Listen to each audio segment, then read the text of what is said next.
महामार्ग कामामुळे गडिंग्लज शहरात निर्माण होणाऱ्या अडचणींसंदर्भात बैठकीत झाली चर्चा। पालिकेच्या शाहू सभागृहात सर्व विभागांच्या अधिकाऱ्यांसमवेत पार पडली बैठक। नागरिकांनी मांडल्या विविध समस्या आणि अडचणी। संकेश्वर बांदा महामार्गाच्या कामामुळे शहरात निर्माण होणाऱ्या विविध समस्या आणि अडचणींवर चर्चा करण्यासाठी मुख्याधिकारी स्वरूप खारगे यांच्या उपस्थितीत सर्व विभागांच्या अधिकाऱ्यांची बैठक पार पडली।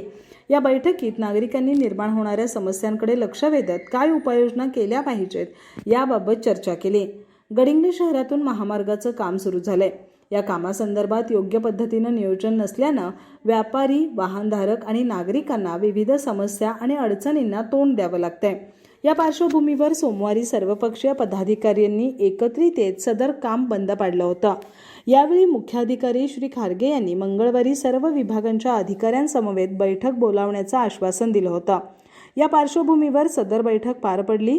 यावेळी रस्त्याच्या हद्दीतील गटारी आणि त्यालगत राहणारी खुली जागा काम सुरू असताना जमिनीतील पाण्याचे पाईप फुटणे, गळती आणि त्या भागातील खंडित होणारा पाणी पुरवठा, आवश्यक ठिकाणी वृक्षतोड, अस्तित्वात असणाऱ्या पोलवर बल्ब न बसवल्यानं होणारी गैरसोय, शहरातील काम सुरू असताना स्ट्रीट लाईट सुरू ठेवणं, काम सुरू असताना HT लाईन सुरू ठेवणं किंवा बंद ठेवणं, ठिकठिकाणी असणारे रोड क्रॉस वाहतूक सुरळीत करण्यासाठी पर्यायी रस्त्यावर वाहतूक सुरू ठेवणं, कामाचे टप्पे ठरवून त्याप्रमाणे निश्चित दिवसात काम करणं, रस्त्यावरील DP आणि हायमास्टर दिवे हलवायचे असल्यास त्याची पूर्वकल्पना महावितरण आणि नगरपरिषदेस देण्यात यावी।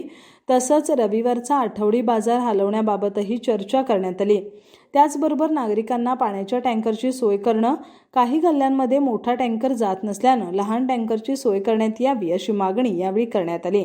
यावेळी तहसीलदार ऋषिकेत शेळके, किरणराव कदम, राजेंद्र तारळे, वसंत शेटके, नितीन देसाई, नागेश चौगले, महेश सलवादे, रामगोंडा पाटील यांच्यासह नागरिक मोठ्या संख्येने उपस्थित होते।